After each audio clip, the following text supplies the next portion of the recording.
My name is Tate, and I am 10 years old. I'm the oldest in my family out of 6.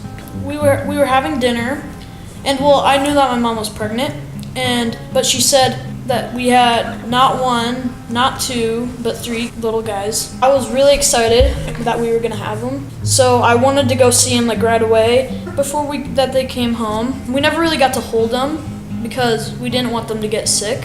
So we got to watch them from a window, and it was pretty fun. We didn't know that Hayes was gonna survive. He just wasn't doing very well, and he was the first one to come home. And then it was Reese, and then it was Heath. I had a big responsibility. I had to help my parents out with the triplets a lot, which was fun, but it was kind of crazy because they couldn't walk or anything. We had to just feed them, and we had to carry them everywhere we went.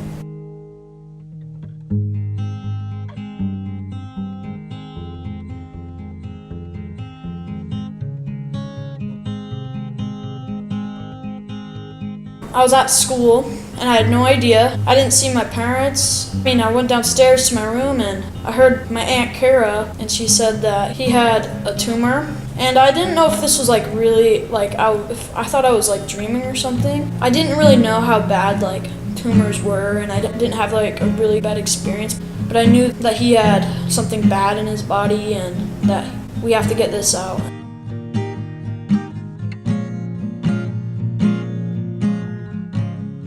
I had to think about it for a while, and I was sad, and I was like, why does this have to happen to him? And we have to go up to the hospital every time we wanted to talk to them. So I was just like, how bad is this? And is he gonna be okay? And they were like, well, we don't know. We're gonna have to go in, and the doctors are gonna do as good as they can to get out the tumor. I was at school, and I was really nervous and really sad, and I didn't really want to talk to anyone. So then I got sent down to the office, and my dad called and he said, we got the tumor out and we've been blessed.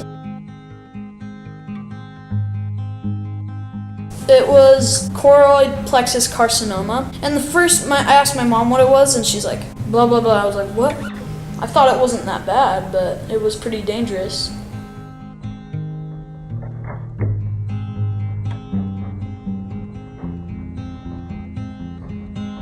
I miss having my mom around because she always helped with my homework and stuff, and she knew the answers to almost everything. I thought I wanted to go places with her. I wanted to see her at the hospital. What I miss about Hayes was he was really funny. I thought he laughed about everything and stuff. Our neighbor Krista helped us out. She said Hayes has been fighting. We need to run for him because he's shown us how to be tough. Our theme for the 5K was tough times don't last, but tough people do. And we thought Hayes was so tough, so we thought Hayes tough. And you want to be Hayes tough when times don't go your way. I think what it means to be Hayes tough, when tough times happen, you don't want to just give up. You want to keep going, even if you fail. You'll always want to be tough and go fight. The 5K was on their birthday, on the baby's birthday. I thought it was just gonna be our family and grandma and grandpa, cousins and stuff. But it was some of my friends, and I liked that everyone was helping out. So I wanted to walk because it was a really long run, but then my mom said, well, you gotta do it for Hayes because he's been fighting so hard. I finished it, and I was very happy because I was being Hayes tough because it was kind of hard to run. I was getting cramps and stuff, but I knew that Hayes had done this, so I was determined to finish this. I was very blessed, I thought. It was awesome that he went through this. It was so funny when he rang it because he couldn't stop ringing it. I think he was happy that he was done with chemotherapy, and it was so funny, I thought, because he was just ding, ding, ding, he just rung the Liberty Bell. We were on the championship, me and my team. The first half, they scored, and then they scored again at half. We were all down, and we were all I don't know if we're gonna win this. And my dad's like, hey, we're gonna win this. We have to be Hayes tough. And when we came into the second half, we came back and we won the game. I loved Disneyland. Especially with Hayes, I remember one time I was holding him and he wanted to like rip off the Mickey mask. And the beach was fun because he loved just like throwing the sand around at the babies. Well, I was at basketball practice, and then I saw my dad come in, and he was like crying, and I was like, "Oh no, what happened?" And he said that we had to come home. Then he told me in the car that Hayes got sick again, and I was like, "Why do we have to go through this again?" Like both my mom and my dad were staying up there, so we had to stay at like a lot of our cousins' houses. We FaceTimed him a lot, which made us feel better. But they said that it's too hard to get out of the tumor. We all decided that we wanted him to stay with us for the last days of his life. Well, I just wanted to be with Hayes just the whole time. I didn't want to go to school or anything. And he had to take some pain meds. So then we took him home and we stayed in our parents' rooms and we put his crib right next to us. He just slept the whole time. We said that we loved him and he said it back. And he's never really said any word. And it was only us and our family and we said a prayer and then after my mom felt like that his heart rate was going down. It was like probably the saddest part of my life. But everyone was sad. I was holding him and I knew that he's not gonna be with us on Earth, but he's gonna still be with us. I couldn't really say goodbye, but I did.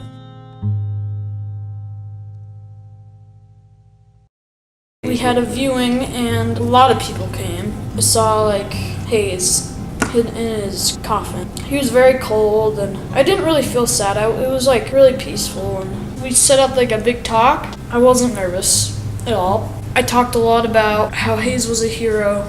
Hayes is a hero, not just by the definition, but because I always looked up to him. He's my hero.